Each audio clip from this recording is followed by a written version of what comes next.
आज हम बात कर रहे हैं लेक्चर नंबर 19 में टेंसर एनालिसिस में। आज हमारा नेक्स्ट टॉपिक जो है ये एक फंडामेंटल प्रॉपर्टी ऑफ टेंसर्स है।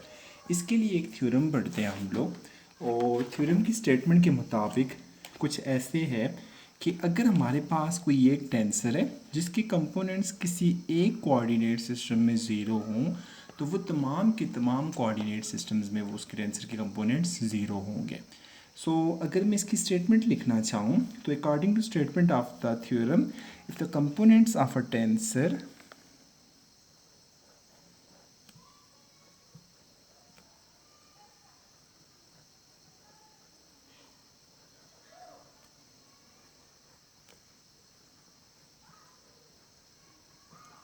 if the components of a tensor relative to any one system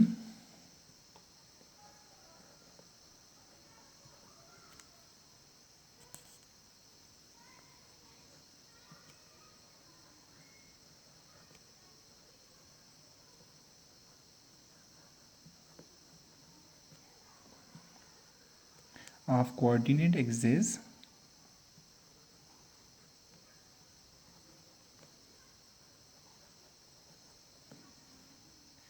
are all zero,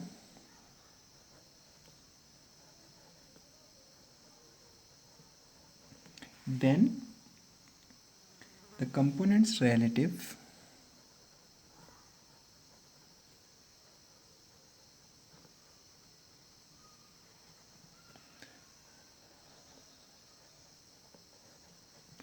relatively to every system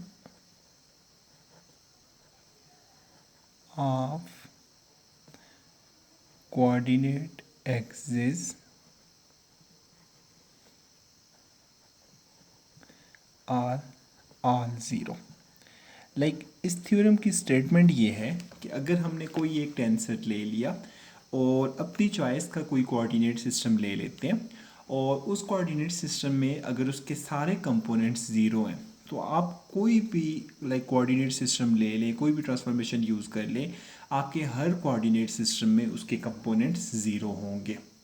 ज़रा इसको प्रूव करना चाहते हैं, देखते हैं कि हाउ इज़ इट पॉसिबल कि अगर हमारे पास एक टेंसर है जो एक कोऑर्डिनेट सिस्टम में ज़ीरो था, तो बाकी कोऑर्डिनेट सिस्टम में कैसे ज़ीरो होगा। तो इसके लिए हमने बिगिनिंग में लेक्चर नंबर 2 में एक डायग्राम पढ़ी थी जिसमें हमने OX1, OX2, OX3 और OX1 बार, OX2 बार, OX3 बार के कोऑर्डिनेट सिस्टम प्लॉट किए थे। अब उन सिस्टम के मुताबिक लेट कर दें, हम अपनी चॉइस पे कंपोनेंट्स ले लेते हैं।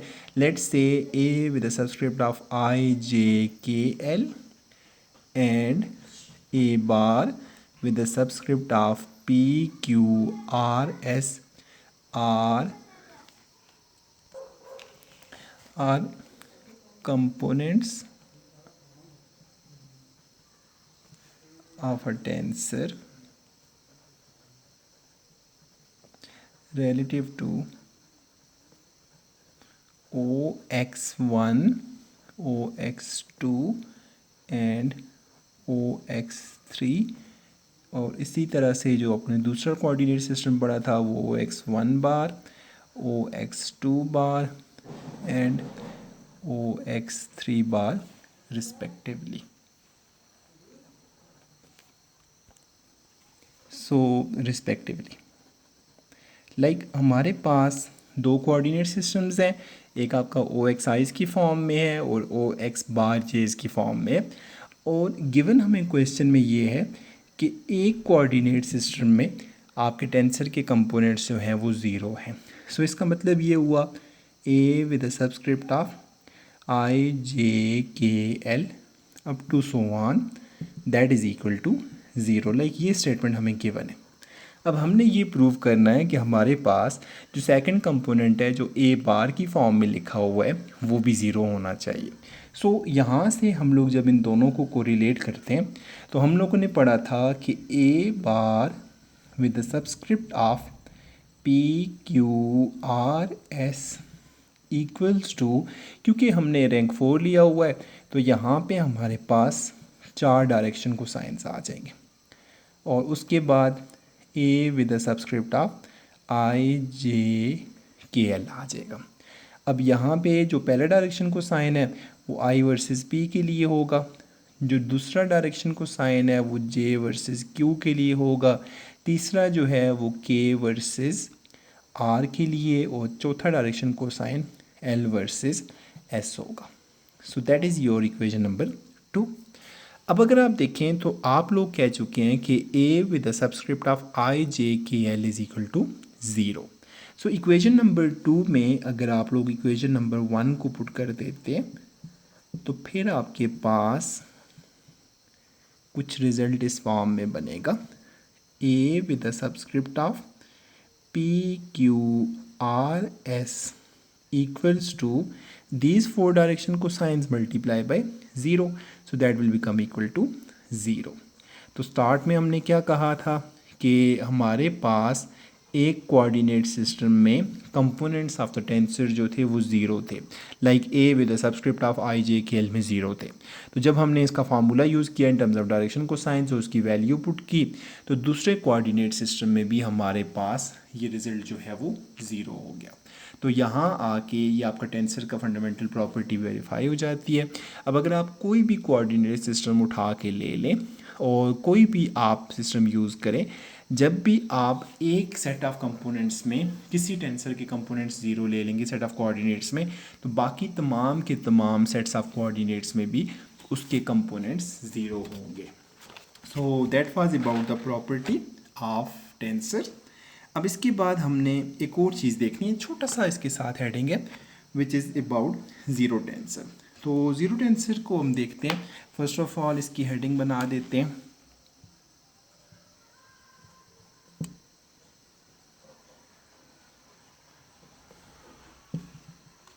डिफाइन हम कुछ ऐसे करते हैं, a tensor whose components relative to one coordinate system and also relative to every coordinate system are all zero is known as a zero tensor. Like we say that a tensor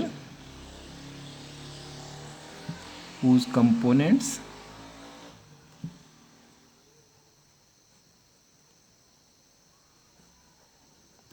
to one coordinate system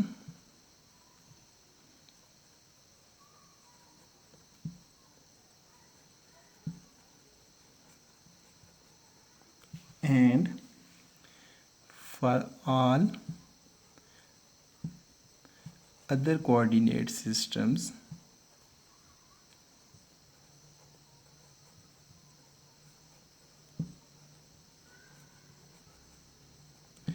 are all zero,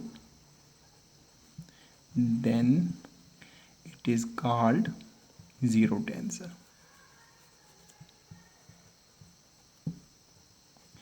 याद रखें किसी भी rank का zero tensor जो होगा उसको आप simply zero से रिप्रेजेंट कर सकते हैं।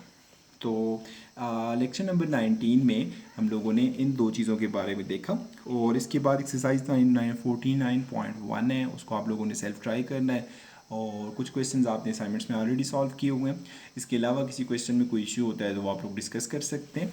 इसके बाद हम लोग नेक्स्ट इंशाल्लाह कल के लेक्चर में special type of tensors like alternate tensors और क्रोनेटर टेंसर्स पे बात करेंगे। फिर क्रोनेटर टेंसर और अल्टरनेट टेंसर्स का आपस में रिलेशन देखेंगे। उसके बाद चैप्टर में हमने लाइक जो आपने वेक्टर एनालिसिस में पढ़ा था, ग्रेडियंट, डाइवर्जेंस, कर्ल, और उसके बाद Stokes theorem, Gauss divergence theorem था। इन तमाम चीज़ों को हम लोग टेंसेस की फॉर्म में लिखने की कोशिश करेंगे। और उसके बाद आखिर में हम लोगों ने क्रिस्टोफर सैम्बल्स को यूज़ करना है, और यहाँ आके हमारा ये चैप्टर इंशाल्लाह क्लोज हो जाएगा। तो आप लोगों के माइंड में कोई क्वेश्चंस हो या कोई कन्फ्यूजन हो तो आप लोग डिस्कस कर सकते हैं, या आपके ख्याल से हम क्लास को कैसे इंप्रूव कर सकते हैं उसमें आप लोगों को कोई भी फीडबैक हो तो you are always welcome. Thank you very much.